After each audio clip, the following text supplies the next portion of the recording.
Today we're in Idaho at a place called City of Rocks. It's a national reserve. At one time, travelers to the west by wagon train on their way to California used this as a stopover. It was an important area for immigrants to write down their names on rocks, which hopefully we're going to see. And it was just unusual formations. Some of the rocks here are 2.5 billion years old.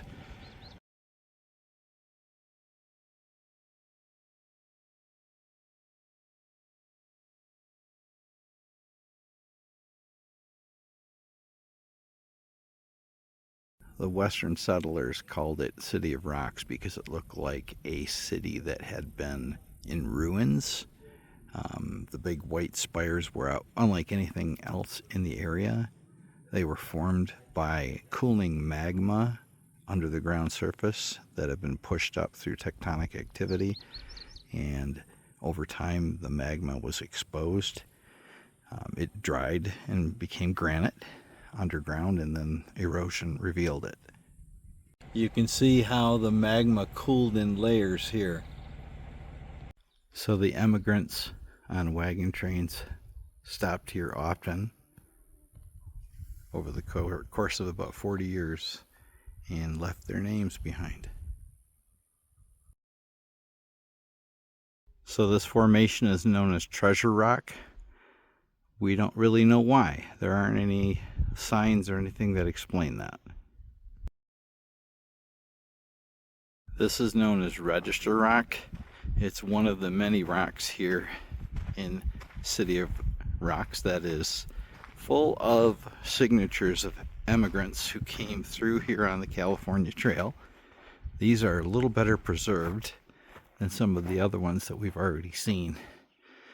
But it's just really fascinating to think about somebody in the 1850s or earlier being right here where we're standing today, and all the difficulties they went through here on the trail.